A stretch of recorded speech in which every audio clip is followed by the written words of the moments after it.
Hi friends, welcome back to my channel. ഇന്ന് ഞാൻ വന്നിട്ടുള്ളത് സദ്യ തീം കേക്ക് എങ്ങനെ ചെയ്യാമെന്നാണ് കേട്ടോ. അപ്പോൾ ഈസി ആയിട്ട് ഈ ഒരു കേക്ക് എങ്ങനെ ചെയ്തെടുക്കാമെന്ന് നോക്കാം.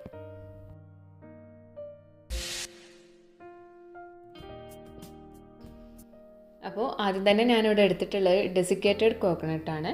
അപ്പോൾ ഇത് വെച്ചിട്ടാണ് നമ്മൾ ഈ ഒരു സദ്യ തീം കേക്കിലുള്ള എല്ലാ കാര്യങ്ങളും ചെയ്തെടുക്കുന്നത് കേട്ടോ.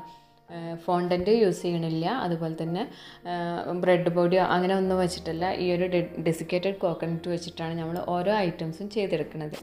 അപ്പോൾ ഞാനിവിടെ കുറച്ച് ഡെസിക്കേറ്റഡ് കോക്കനട്ട് ഒരു ബൗളിൽ എടുത്തിട്ടുണ്ട്. ഇത് നമുക്ക് പഴം തയ്യാറാക്കിയെടുക്കാൻ വേണ്ടിയിട്ടാണ് കേട്ടോ. അപ്പോൾ അതിന് നമുക്ക് ഒരു ഷേപ്പാക്കി എടുക്കണം എന്നുണ്ടെങ്കിൽ ഒന്ന് സോഫ്റ്റ് ആവണമല്ലോ. അപ്പോൾ അതിന് വേണ്ടിയിട്ട് ഞാൻ കുറച്ച് മിൽക്ക് മെയ്ഡ് ആഡ് ചെയ്തിട്ടുണ്ട്. അപ്പോൾ ഇത് കുഴച്ച് കഴിഞ്ഞ് കഴിഞ്ഞാൽ സോഫ്റ്റ് ആവണത് എപ്പോഴാണോ അതുവരെ നമുക്ക് കുറച്ചായിട്ട് മിൽക്ക് മെയ്ഡ് ചേർത്ത് കൊടുക്കുക കേട്ടോ. അപ്പോൾ മിൽക്ക് മെയ്ഡ് ഇല്ല എന്നുണ്ടെങ്കിൽ വൈറ്റ് ചോക്ലേറ്റ് ഗണേഷ് യൂസ് ചെയ്യാം. നമുക്ക് കൈ വെച്ചിട്ട് കുഴച്ചെടുത്തിട്ടുണ്ട്. ഇനി ഇതിലേക്ക് കുറച്ച് യെല്ലോ കളർ ആഡ് ചെയ്ത് കൊടുക്കണം കേട്ടോ. എഗ് യോക്ക് എന്ന് പറഞ്ഞിട്ടുള്ള യെല്ലോ കളറാണ് ആഡ് ചെയ്തിട്ടുള്ളത്. എന്നിട്ട് ഇതിനെ നന്നായിട്ട് കുഴച്ചെടുക്കുക. കൈ വെച്ചിട്ട് ഒന്ന് പ്രസ് ചെയ്തിട്ട് ഈ കളറൊന്നും എല്ലാ ഭാഗത്തൊന്നും മിക്സ് ആവാൻ വേണ്ടിയിട്ട് കേട്ടോ. എന്നിട്ട് ഈ ഒരു ഡോ വെച്ചിട്ടാണ് നമ്മൾ പഴം തയ്യാറാക്കിയെടുക്കുന്നത്. ഇനി ഇതിൽ നിന്ന് കുറച്ചെടുത്തിട്ട് നമുക്ക് പഴത്തിൻ്റെ ആ ഒരു ഷേപ്പിൽ ഉരുട്ടിയെടുക്കാം. ഞാനിവിടെ 2 പഴം അതുപോലെ തന്നെ 4 ചിപ്സുമാണ് ചെയ്തെടുക്കുന്നത് കേട്ടോ. നമുക്ക് 2 സദ്യ തീം കേക്കാണ് ചെയ്യാനുള്ളത്. അപ്പോൾ കൈയിൻ്റെ ഉള്ളിൽ വെച്ചിട്ട് ഇതുപോലെ ഉരുട്ടിയിട്ട് ആ ഒരു പഴത്തിൻ്റെ ഷേപ്പാക്കി എടുക്കുക.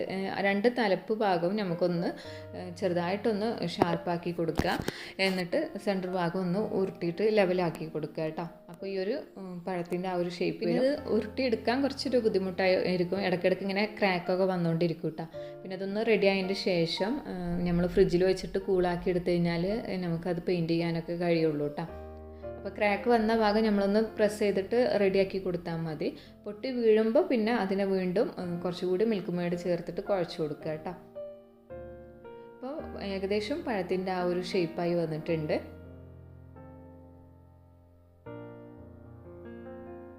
അപ്പോൾ നമ്മളെ പഴം ഇവിടെ റെഡി ആയിട്ടുണ്ട് കേട്ടോ. ഇനി ബാക്കി വെച്ചിട്ട് നമുക്ക് ബാക്കിയുള്ള കാര്യങ്ങളും ചെയ്തെടുക്കാം. ഇനി ഞാൻ ഇവിടെ ചെയ്യണത് ചിപ്സാണ്. അപ്പോൾ ചെറിയ 2 ബോൾസ് എടുത്തിട്ട് നമുക്ക് നന്നായിട്ട് കൈ വെച്ചിട്ട് ഉരുട്ടിയെടുക്കുക. എന്നിട്ട് പ്രസ് ചെയ്ത് കൊടുക്കുക കേട്ടോ. ഇതുപോലെ ഒന്ന് പ്രസ് ചെയ്യുക. അപ്പോൾ പ്രസ് ചെയ്യുന്ന സമയത്ത് സൈഡ് ഭാഗമായിട്ട് ക്രാക്ക് വരും. ക്രാക്ക് വന്നു കഴിഞ്ഞാൽ അതിനൊന്ന് ലെവൽ ചെയ്ത് കൊടുത്താൽ മതി കേട്ടോ. അപ്പോൾ ഇതുപോലെ എല്ലാ ഐറ്റംസും നമുക്ക് ഫോണ്ടൻറ്റ് വെച്ചിട്ട് ഇതിനേക്കാളും നന്നായിട്ട് പെർഫെക്റ്റ് ആയിട്ട് തന്നെ ചെയ്ത് കൊടുക്കാൻ കഴിയും. പക്ഷേ ആ ഒരു കേക്കിന് അത്രയും റേറ്റ് കൂടി വരും. ഫോണ്ടൻറ്റ് വെച്ച് ചെയ്യുമ്പോൾ അതിനനുസരിച്ച് റേറ്റും കൂടുതൽ വരും. അപ്പോൾ കസ്റ്റമേഴ്സിന് ചിലപ്പോൾ അത് വാങ്ങിക്കാനൊക്കെ ബുദ്ധിമുട്ടായിരിക്കും, ഓർഡർ കിട്ടാനൊക്കെ നമുക്ക് ബുദ്ധിമുട്ടായിരിക്കും. അങ്ങനത്തെ സമയത്ത് ഇപ്പോൾ ഇതുപോലെ ഡെസിക്കേറ്റഡ് കോക്കനട്ട് വെച്ചിട്ട് നമുക്ക് ഓരോ ഐറ്റംസും ചെയ്തെടുക്കാൻ കഴിയും. അപ്പോൾ അധികം റേറ്റൊന്നും വരില്ല കേട്ടോ. ഇനി ഞാൻ ബൗളിലേക്ക് കുറച്ചുകൂടി ഡെസിക്കേറ്റഡ് കോക്കനട്ട് എടുത്തിട്ടുണ്ട്. അപ്പോൾ 2 പഴം അതുപോലെ തന്നെ 4 ചിപ്സും റെഡിയാക്കി അപ്പുറത്തായിട്ട് വെച്ചിട്ടുണ്ട് കേട്ടോ. ഇനി കുറച്ച് ചോക്ലേറ്റ് ഗണേഷാണ് ഇതിലേക്ക് ആഡ് ചെയ്ത് കൊടുക്കുന്നത്. ആ ഒരു ലൈറ്റ് ബ്രൗൺ ഷെയ്ഡ് കിട്ടാൻ വേണ്ടിയിട്ടാണ്. ചോക്ലേറ്റ് ഗണേഷ് ആഡ് ചെയ്തിട്ട് നന്നായിട്ട് മിക്സ് ചെയ്ത് കൊടുക്കുക കേട്ടോ. അതൊന്ന് മിക്സായി കളർ എല്ലാ ഭാഗത്തും ആയതിൻ്റെ ശേഷം കുറച്ച് മിൽക്ക് മെയ്ഡ് വേണമെന്നുണ്ടെങ്കിൽ ചേർത്ത് കൊടുക്കുക, അല്ലാന്നുണ്ടെങ്കിൽ വേണ്ട. അപ്പോൾ ഈ ഒരു ഇതുണ്ടെങ്കിൽ തന്നെ മതിയാവും കേട്ടോ. എന്നിട്ട് നമുക്കൊന്ന് ഷേപ്പാക്കിയിട്ട് എടുക്കാം. അപ്പോൾ ഇത് വെച്ചിട്ട് ചെയ്യണത് ശർക്കര വരട്ടിയാണ് കേട്ടോ. അപ്പം ആ ഒരു ഷേപ്പിൽ ഇതിനെ കട്ട് ചെയ്യണ്ട, നമ്മൾ കൈ വെച്ചിട്ട് തന്നെ ജസ്റ്റ് ഒന്നിങ്ങനെ ആ ഒരു ഷേപ്പാക്കി എടുത്താൽ മതി കേട്ടോ. അപ്പോൾ ചോക്ലേറ്റ് ഗണേഷാണ് ഒന്നും കൂടി ബെസ്റ്റ് എന്ന് തോന്നി. പെട്ടെന്ന് തന്നെ ഹാർഡായി കിട്ടുന്നുണ്ട് കേട്ടോ. മറ്റേ വൈറ്റ് ചോക്ലേറ്റിനേക്കാളും ഒന്നും കൂടി പെട്ടെന്ന് ഹാർഡായിട്ട് കിട്ടിയിട്ടുണ്ട്. അപ്പോൾ ഈ ഒരു ഷേപ്പിൽ ഞാൻ ആക്കി എടുത്തിട്ടുണ്ട് കേട്ടോ. അപ്പോൾ ഈ ഒരു രീതിയിൽ നമുക്ക് ഓരോ ഐറ്റംസും റെഡിയാക്കി എടുക്കണം കേട്ടോ. അവിയലാണെങ്കിലും സാമ്പാറിൻ്റെ പീസുകളാണെന്നുണ്ടെങ്കിലൊക്കെ ഇതുപോലെയാണ് നമ്മൾ കളർ മിക്സ് ചെയ്തിട്ട് റെഡിയാക്കി എടുക്കുന്നത്. അപ്പോൾ അതൊന്നും ഞാൻ ഇനി ഇതിൽ കാണിക്കണില്ല. ഇതിൻ്റെ ആ ഒരു ഷോർട്ടായിട്ടുള്ള കാര്യം ഞങ്ങൾക്ക് ആ ഒരു ഐഡിയ മനസ്സിലായിട്ടുണ്ടാവുമെന്ന് വിചാരിക്കണം കേട്ടോ. അപ്പോൾ ഇനി ഞാനിവിടെ ചെയ്യുന്നത് ഒരു 1 kgൻ്റെ ഒരു കേക്ക് എടുത്തിട്ടുണ്ട്. 1 kg 9 ഇഞ്ചിൽ ചെയ്തിട്ടുള്ളതാണ് കേട്ടോ. അപ്പോൾ 3 ലെയറായിട്ട് കട്ട് ചെയ്ത് വെച്ചിട്ടുണ്ട്. ഇനി ഈ ഒരു സ്ക്വയർ കേക്കിന് എങ്ങനെ നമുക്ക് ആ ഒരു ലീഫിൻ്റെ ഷേപ്പാക്കി എടുക്കുക എന്ന് കാണാം കേട്ടോ. അപ്പോൾ സിമ്പിളായിട്ട് ചെയ്യുന്നതും അതുപോലെ തന്നെ പീസൊന്നും കൂടുതൽ ഒഴിവാക്കി കളയാതെ തന്നെ അതുപോലെ തന്നെ കൂടുതൽ പീസ് കിട്ടുന്ന രീതിയിലുമാണ് ഞാനിവിടെ കാണിക്കുന്നത്. അപ്പോൾ ഈ ഒരു ഫസ്റ്റ് ഒരു ലെയറിനെ എടുത്തു. എന്നിട്ട് ഇതിൻ്റെ സൈഡിൽ നമുക്ക് ഈ ഒരു ബേസിൻ്റെ സെൻറ്ററിലാണ് വേണ്ടത്. ഈ ഒരു ബേസ് നീളമുള്ള ബേസ് നമുക്ക് ഷോപ്പിൽ വാങ്ങിക്കാൻ കിട്ടും കേട്ടോ. ഇതിൻ്റെ ഈ ഒരു ഭാഗം നമുക്ക് കട്ട് ചെയ്ത് മാറ്റാം. അപ്പോൾ ഇതിൻ്റെ സെൻറ്റർ എന്ന് വെച്ച് കഴിഞ്ഞാൽ കുറച്ച് അടിയിലേക്ക് നമുക്ക് ഗ്യാപ്പ് വേണം. കാരണം അവിടെ ഓണാശംസകൾ എന്നൊക്കെ എഴുതി കൊടുക്കണം എന്നുണ്ടെങ്കിൽ ബേസിൽ കുറച്ച് ഗ്യാപ്പ് വേണ്ട. അപ്പോൾ ഇതിൻ്റെ ഒരു സെൻറ്ററിൽ ഏകദേശം ആയിട്ട് ഞാൻ വെച്ച് കൊടുത്തിട്ടുണ്ട്. ഇനി ഇതിൽ നിന്നും നമുക്ക് ഈ ഒരു ഭാഗം കൂടി കട്ട് ചെയ്ത് മാറ്റാം. അപ്പോൾ കറക്റ്റ് താഴെ ഇരിക്കുന്ന ആ പീസിൻ്റെ അതേ സൈസിൽ തന്നെ ഇപ്പോൾ 2 പീസും കട്ട് ചെയ്തിട്ടുള്ളത് കേട്ടോ.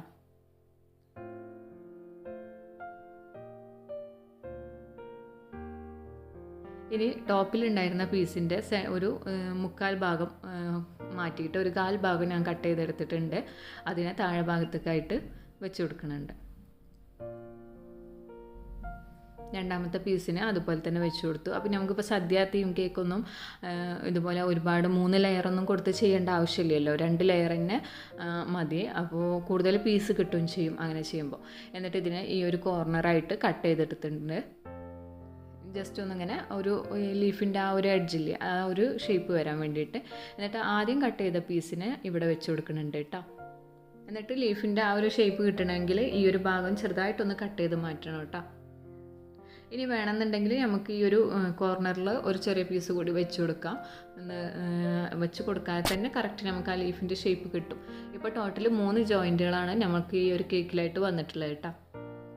അപ്പോൾ ഇത് ലീഫിൻ്റെ ഷേപ്പാക്കിയിട്ട് നമുക്ക് ഇനി ഐസിങ് ചെയ്യുന്ന സമയത്ത് റെഡിയാക്കി എടുക്കാം. ഇനി ഇതിനെ നമുക്ക് എന്താ പറയുക ഐസിങ് ചെയ്തിട്ട് ക്രം കോട്ടിംഗ് ഒക്കെ ചെയ്തിട്ട് സെറ്റാക്കി എടുക്കാം. അപ്പോൾ ഈ ഇതിനെ ക്രം കോട്ടിംഗ് ഒക്കെ ചെയ്ത് സെറ്റായതിൻ്റെ ശേഷം ഞാനിവിടെ ഫൈനൽ കോട്ടിങ് ചെയ്യണേ. അപ്പോൾ ഞാൻ ആദ്യം പറഞ്ഞിട്ടുണ്ടായിരുന്നു 2 സദ്യ തീം കേക്കാണ് ഞാൻ ചെയ്യണമെന്നുള്ളത്. അപ്പോൾ അതിൽ രണ്ടാമത്തെ കേക്കാണ് കേട്ടോ ഇത്. നമ്മളിപ്പോൾ കട്ട് ചെയ്ത പീസ് കാണിച്ചില്ലേ അത് വേറെ കേക്കായിരുന്നു കേട്ടോ. അപ്പോൾ ആ ഒരു കേക്കിൻ്റെ വീഡിയോ അല്ല ഇത് വേറെ കേക്കിൻ്റെ അതിൻ്റെ കൂടെ തന്നെ ഉണ്ടായിരുന്നുള്ള വേറൊരു കേക്കിൻ്റെ ആണ് കേട്ടോ. അപ്പോൾ സെയിം മെത്തേഡിൽ തന്നെയാണ് ഇപ്പോൾ ഈ ഒരു കേക്കിനെയും കട്ട് ചെയ്തിട്ട് ജോയിൻ ചെയ്തിട്ടുള്ളത് കേട്ടോ. എന്നിട്ട് ഈ ഒരു ക്രീം വെച്ചിട്ട് നന്നായിട്ട് ഇതിനെ ഒന്ന് ഫിനിഷിങ് ചെയ്തിട്ട് ഫൈനൽ കോട്ടിങ് ചെയ്യാണ്. അപ്പോൾ നമ്മൾ ലീഫിന് ഇതിനേക്കാളും കുറച്ചുകൂടി ഒരു ഡാർക്ക് ഗ്രീൻ കളറാണ് വരേണ്ടത്. അപ്പോൾ സ്കൂളിലേക്കുള്ള ഓർഡർ ആയതുകൊണ്ടും അതുപോലെ കുട്ടികൾ കഴിക്കണതുകൊണ്ടൊക്കെ കൂടുതൽ കളർ ആഡ് ചെയ്യണ്ടല്ലോ എന്ന് വിചാരിച്ചു കേട്ടോ. അപ്പോൾ അതുകൊണ്ട് കുറച്ച് കളർ കുറച്ചിട്ട് ലൈറ്റ് ഷെയ്ഡായിട്ടാണ് ഇപ്പോൾ ഞാൻ കൊടുത്തിട്ടുള്ളത്. ഇനി ഇതിനെ നന്നായിട്ടൊന്ന് ഫൈനൽ കോട്ടിങ് ചെയ്തെടുക്കണം കേട്ടോ. അപ്പോൾ ഇതിൽ നമ്മളിപ്പോൾ കട്ട് ചെയ്തിട്ട് സൈഡൊക്കെ ഒന്ന് എഡ്ജ് കറക്റ്റ് ഇല്ല എന്നുണ്ടെങ്കിൽ എഡ്ജൊക്കെ ഒന്ന് കറക്റ്റ് ചെയ്തിട്ട് ക്രം കോട്ടിങ് ചെയ്യുമ്പോൾ ചെയ്യാം കേട്ടോ. അപ്പോൾ നന്നായിട്ട് തന്നെ നമുക്ക് ഫൈനൽ കോട്ടിങ് ചെയ്യുമ്പോൾ ഫിനിഷിങ് കിട്ടും. എന്നിട്ട് ഫ്രീസറിൽ വെച്ചിട്ട് കൂളാക്കിയാൽ മതി. അപ്പോൾ ഫൈനൽ കോട്ടിങ് ഒന്നുകൂടി ഈസി ആയിരിക്കും കേട്ടോ. ഇപ്പോൾ ഇതിവിടെ റെഡി ആയിട്ടുണ്ട്. കുറച്ചൊരു ഹൈറ്റ് ഉണ്ട് കേട്ടോ. അത് മറ്റേ കേക്കിനേക്കാളും ഇതിന് 3 ലെയർ വന്നതുകൊണ്ട് തന്നെ മറ്റേ കേക്കിനേക്കാളും ഒന്നുകൂടി ഹൈറ്റ് വന്നിട്ടുണ്ട്. ഇതിൻ്റെ വെയിറ്റ് വന്നിട്ടുള്ളത് ടോട്ടൽ 2 kg ആണ് കേട്ടോ. നേരത്തെ ചെയ്തിട്ടുണ്ടായിരുന്നത് 1 kg ആണ്. ഇപ്പോൾ ഇത് 2 kg ആണ്. അപ്പോൾ ഇതിൻ്റെ സെൻറ്ററിലായിട്ട് നമുക്ക് ലീഫിൻ്റെ സെൻറ്ററിൽ ഉണ്ടാവില്ലേ ഒരു ലൈൻ അത് കൊടുത്തിട്ടുണ്ട്. എന്നിട്ട് ഈ ഒരു ലീഫിലുള്ള ആ ഒരു വെയിൻസൊക്കെ നമുക്ക് വരച്ച് കൊടുക്കാം കേട്ടോ. അപ്പോൾ വെയിൻസ് കൊടുക്കുന്നതിന് വേണ്ടിയിട്ട് സ്ക്രാപ്പറിൻ്റെ കൂടെ കിട്ടുന്ന ഇതുപോലത്തെ സിഗ്സാഗ് സ്ക്രാപ്പർ എന്നാണ് ഇതിന് പറയുക. അപ്പോൾ അത് വെച്ചിട്ടാണ് നമ്മളിതിനെ ലൈൻസ് കൊടുക്കണം കേട്ടോ. അപ്പോൾ ഈ ഒരു സൈഡിൽ ടോട്ടൽ ഫുള്ളായിട്ട് കൊടുക്കാതെ ഓരോ 2 സൈഡും 2 രീതിയിൽ കൊടുക്കുക കേട്ടോ. ആദ്യം ഒരു സൈഡ് കൊടുക്കുക, പിന്നെ അപ്പുറത്തെ സൈഡ് കൊടുക്കുക. അപ്പോഴാണ് ആ ഒരു ലീഫിൻ്റെ ആ ഒരു രൂപത്തിലായി വരിക കേട്ടോ. ഇനി ഈ ഒരു സൈഡിലും നമുക്ക് കൊടുക്കാം. ആ ഒരു ലൈന് പോകാൻ പാടില്ല കേട്ടോ. സെൻറ്ററിലുള്ള ലൈനുമ്മ കൂടെ ചെയ്യരുത്. ലൈൻ അവിടെ നിർത്തിയിട്ട് വേണം ചെയ്യാൻ വേണ്ടിയിട്ട് കേട്ടോ. ഇപ്പോൾ ഇത് ഇവിടെ കംപ്ലീറ്റ് ആയിട്ടുണ്ട്. ഇതിൻ്റെ ബേസ് എല്ലാം ഒന്ന് ക്ലീൻ ചെയ്ത് കൊടുത്തിട്ടുണ്ട്. ഇനി നമുക്ക് ഓരോ ഐറ്റംസ് ആയിട്ട് ഇതിൻ്റെ മുകളിലേക്കായിട്ട് വെച്ച് കൊടുക്കാം കേട്ടോ. അപ്പോൾ ഞാൻ ആദ്യം പറഞ്ഞു എല്ലാ ഐറ്റംസും ചെയ്തിട്ടുള്ളത് ഡെസിക്കേറ്റഡ് കോക്കനട്ട് വെച്ചിട്ടാണ്. അതിലേക്ക് ഓരോ ഐറ്റംസ് ആയിട്ട് മിക്സ് ചെയ്തിട്ടാണ് കേട്ടോ. അപ്പോൾ ഓരോന്ന് വെക്കുമ്പോൾ എന്തൊക്കെയാണ് ആഡ് ചെയ്തിട്ടുള്ളത് എന്നുള്ളത് പറഞ്ഞു തരാം. അപ്പോൾ ഇതിന് പകരം നിങ്ങൾക്ക് വേണമെന്നുണ്ടെങ്കിൽ ബ്രെഡ് പൊടി യൂസ് ചെയ്യാം കേട്ടോ.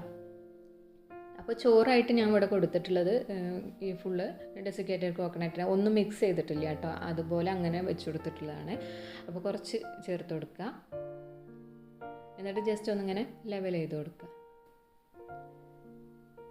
എന്നിട്ട് ഇനി നമ്മൾ ആദ്യം വെച്ച് കൊടുക്കുന്നത് നേരത്തെ റെഡിയാക്കി വെച്ചിട്ടുണ്ടായിരുന്ന പഴമാണ്. അപ്പോൾ പഴത്തിൻ്റെ മുകളിലായിട്ട് ജസ്റ്റ് ഒന്നിങ്ങനെ ബ്രഷ് വെച്ചിട്ട് ഓരോ ലൈൻസ് ഗ്രീൻ കളറിലും അതുപോലെ തന്നെ ബ്ലാക്ക് കളറിലുമാണ് കൊടുത്തിട്ടുള്ളത്. പിന്നെ ഓരോ എഡ്ജിലായിട്ടും നമ്മൾ ബ്ലാക്ക് കളർ കൊടുത്തിട്ടുണ്ട് കേട്ടോ. അപ്പോൾ ഇത് ഫ്രിഡ്ജിൽ വെച്ചിട്ട് ഒന്ന് സെറ്റ് ആയതിൻ്റെ ശേഷം മാത്രമേ ബ്രഷ് വെച്ചിട്ട് ഡിസൈൻ കൊടുക്കാൻ പാടുള്ളൂ കേട്ടോ. അല്ലാന്നുണ്ടെങ്കിൽ ബ്രഷ് ചെയ്യുന്ന സമയത്ത് അത് പൊടിഞ്ഞു പോകാൻ ചാൻസ് ഉണ്ട്. അപ്പോൾ വാഴപ്പഴം വെച്ച് കൊടുത്തിട്ടുണ്ട്. അതുപോലെ ചിപ്സിൻ്റെ സെൻറ്ററിലായിട്ട് 4 ഡോട്ട് ഇട്ട് കൊടുത്തിട്ടുണ്ട് കേട്ടോ. അതുപോലെ 4 ഡോട്ട് ഇട്ട് കൊടുത്തിട്ടുണ്ട് ബ്ലാക്ക് കളർ വെച്ചിട്ടാണ്. അപ്പോൾ അതും ഇവിടെ വെച്ച് കൊടുക്കാം. ഇനി ഇതിൻ്റെ മുകളിലേക്കായിട്ട് ബീട്രൂട്ട് പച്ചടിയാണ് വെച്ച് കൊടുത്തിട്ടുള്ളത്. അപ്പോൾ അത് റെഡിയാക്കാൻ വേണ്ടിയിട്ട് ഡെസിക്കേറ്റഡ് കോക്കനട്ടിലേക്ക് കുറച്ച് ബ്ലൂബെറീൻ്റെ ക്രഷ് ചേർത്ത് കൊടുത്തിട്ട് മിക്സ് ചെയ്ത് കൊടുക്കുക കേട്ടോ. കുറച്ച് കൂടുതൽ ചേർത്ത് കൊടുക്കുക. അപ്പോൾ ആ ഒരു ലിക്വിഡ് ഫോമായിട്ട് തന്നെ ഇരിക്കും കേട്ടോ. പിന്നെ സാമ്പാറിൻ്റെ പീസുകളാണ് വെച്ച് കൊടുക്കുന്നത്. അപ്പോൾ ഈ ഒരു പിങ്ക് കിട്ടാൻ വേണ്ടിയിട്ട് സ്ട്രോബെറീൻ്റെ ക്രഷ് കുറച്ച് ചേർത്ത് കൊടുത്തു. പിന്നെ അതുപോലെ തന്നെ ആ ഒരു ഡാർക്ക് ബ്രൗൺ കളർ കിട്ടാൻ വേണ്ടിയിട്ട് നേരത്തെ ചോക്ലേറ്റ് ഗണേഷ് ഉണ്ടായിരുന്നില്ല, അത് വെച്ചിട്ടാണ് ചെയ്തിട്ടുള്ളത്. പിന്നെ ഇതുപോലെ ബട്ടർ സ്കോച്ചിൻ്റെ എസെൻസാണ് ഇതിൻ്റെ മുകളിലായിട്ട് ഒഴിച്ചു കൊടുത്തിട്ടുള്ളത് കേട്ടോ. അപ്പോൾ സാമ്പാറും ഇവിടെ റെഡി ആയിട്ടുണ്ട് കേട്ടോ. ഇനി നമുക്ക് അടുത്തതായിട്ട് ശർക്കര വരട്ടി ഉണ്ടാക്കിയതിൽ ബാക്കിയുള്ള പീസ് വെച്ചിട്ട് ചെറിയ ചെറിയ പീസാക്കി എടുത്തിട്ടുണ്ട്. അത് നമുക്ക് ഇതിൽ ഇട്ട് കൊടുക്കുക. എന്നിട്ട് അതിൻ്റെ മുകളിലേക്കായിട്ട് അപ്പോൾ ഇത് വെച്ചിട്ട് നമ്മൾ ചെയ്യണത് മത്തങ്ങ എരിശ്ശേരിയാണ് കേട്ടോ. അല്ലാന്നുണ്ടെങ്കിൽ കൂട്ടുകറി ഒക്കെ ആയിട്ട് നമുക്ക് ചെയ്യാം. കൂട്ടുകറി ആകുമ്പോൾ ഒന്നും കൂടി ഡാർക്ക് കളറാണ് വരേണ്ടത്. അപ്പോൾ ഒരു മത്തങ്ങ എരിശ്ശേരി ആക്കിയിട്ട് എടുത്തിട്ടുണ്ട്. നിങ്ങൾക്ക് കൂട്ടുകറിയാണെന്നുണ്ടെങ്കിൽ ഇപ്പോൾ അതിൽ ഒന്നും കൂടി ഒരു ഓറഞ്ച് ഷെയ്ഡാക്കിയിട്ട് കൊടുത്താൽ മതി, അല്ലെങ്കിൽ ഒരു ബ്രൗൺ ഷെയ്ഡാക്കിയിട്ട് കൊടുത്താൽ മതി കേട്ടോ. അപ്പോൾ അത് വെച്ച് കൊടുത്തിട്ടുണ്ട്. അപ്പോൾ ഇത് എരിശ്ശേരി ആക്കിയിട്ടാണ്. ഡെസിക്കേറ്റഡ് കോക്കനട്ടിൽ കുറച്ചൊരു യെല്ലോ കളർ മിക്സ് ചെയ്തിട്ടാണ് ഇട്ട് കൊടുത്തിട്ടുള്ളത്. ഇനി പിങ്ക് കളറിലുള്ള അതായത് സ്ട്രോബെറി മിക്സ് ചെയ്തിട്ടുള്ള ഡെസിക്കേറ്റഡ് കോക്കനട്ടാണ്. അത് ഇവിടെ വെച്ച് കൊടുത്തിട്ടുണ്ട്. ഇത് നമുക്ക് അവിയലായിട്ടാണ് എടുത്തിട്ടുള്ളത് കേട്ടോ. അപ്പോൾ ഇതിനെ നമുക്ക് നീളത്തിൽ ഉരുട്ടിയെടുക്കാൻ കുറച്ച് ബുദ്ധിമുട്ടായതുകൊണ്ട് സ്ക്വയർ പീസ് ആക്കിയിട്ടാണ് വെച്ചിട്ടുള്ളത്. പിന്നെ നമുക്ക് ആപ്പിളിൻ്റെ ചെറിയ പീസുകൾ വെച്ച് കൊടുക്കാം. ആപ്പിൾ കട്ട് ചെയ്തിട്ട് ചെറിയ പീസാക്കി വെച്ച് കൊടുത്തിട്ടുണ്ട് കേട്ടോ. ഇനി നമുക്ക് ഇതുപോലെ എന്തെങ്കിലും ഫ്രൂട്ടുകളൊക്കെ കട്ട് ചെയ്തിട്ട് വേണമെങ്കിൽ വെച്ച് കൊടുക്കാം. അവിയലിൽ കൂടുതലും നീളത്തിലുള്ള പീസുകളാണല്ലോ വരാറുള്ളത്. എന്നിട്ട് പിന്നെ വീണ്ടും യെല്ലോ കളർ കുറച്ച് ഡെസിക്കേറ്റഡ് കോക്കനട്ട് ഇതിൻ്റെ മുകളിലേക്കായിട്ട് ഇട്ട് കൊടുത്തിട്ടുണ്ട്. ഇനി നമ്മൾ കൊടുക്കുന്നത് ഡെസിക്കേറ്റഡ് കോക്കനട്ടിൽ തന്നെ സ്ട്രോബെറീൻ്റെ എസെൻസ് മിക്സ് ചെയ്തിട്ടുള്ളതാണ്. അപ്പോൾ ഇത് ഒരു അച്ചാറായിട്ടാണ് വെച്ച് കൊടുത്തിട്ടുള്ളത്. അത് നമുക്ക് ഒന്നുകൂടി ഡാർക്ക് കളറാക്കി കൊടുത്തു കഴിഞ്ഞാൽ അച്ചാറിൻ്റെ ആ ഒരു കറക്റ്റ് തന്നെ ആയി കിട്ടും കേട്ടോ. പിന്നെ പുളിഞ്ചിയായിട്ട് ചോക്ലേറ്റ് ഗണേഷാണ് വെച്ച് കൊടുത്തിട്ടുള്ളത്. പിന്നെ വരുന്നത് ശർക്കര വരട്ടിയാണ്. അപ്പോൾ ഇതൊക്കെ നന്നായിട്ട് തന്നെ ഫ്രിഡ്ജിൽ വെച്ചിട്ട് കൂളായിട്ടുണ്ട്. കൂളായാലും നല്ല ഹാർഡായിട്ട് തന്നെ ഉണ്ടാവും കേട്ടോ. അപ്പോൾ ശർക്കര വരട്ടി ഞാൻ ഇവിടെ ആയിട്ട് വെച്ച് കൊടുക്കുന്നുണ്ട്, അവിടെ നിന്ന് എടുത്തിട്ട് കേട്ടോ. പിന്നെ ഈ ഒരു ഗ്യാപ്പ് ഫില്ല് ചെയ്യാൻ വേണ്ടിയിട്ട് നമുക്കിപ്പോൾ എന്തെങ്കിലും ഒരു ഐറ്റം വെച്ച് കൊടുക്കണമല്ലോ. അപ്പോൾ അച്ചാറായിട്ട് നമുക്കിപ്പോൾ ആദ്യം വെച്ച് കൊടുത്തത് ഫീൽ ചെയ്യണില്ല. അപ്പോൾ അതുകൊണ്ട് നമ്മളിപ്പോൾ ഇവിടെ അച്ചാറായിട്ട് സ്ട്രോബെറീൻ്റെ ക്രഷാണ് കൊടുക്കുന്നത്. അപ്പോൾ ആ ഒരു അച്ചാറിൻ്റെ ലിക്വിഡ് ഫോം ആയിട്ട് തന്നെ തോന്നും കേട്ടോ. അപ്പോൾ അത് ഈ ഒരു സൈഡിലായിട്ട് കൊടുത്തിട്ടുണ്ട്. പിന്നെ വേണമെന്നുണ്ടെങ്കിൽ കുറച്ച് ഉപ്പായിട്ട് നമുക്ക് ഡെസിക്കേറ്റഡ് കോക്കനട്ട് തന്നെ കുറച്ച് അവിടെ ചേർത്ത് കൊടുക്കാം. അപ്പോൾ ആ ഒരു ഭാഗം ഫില്ലായി കിട്ടും കേട്ടോ.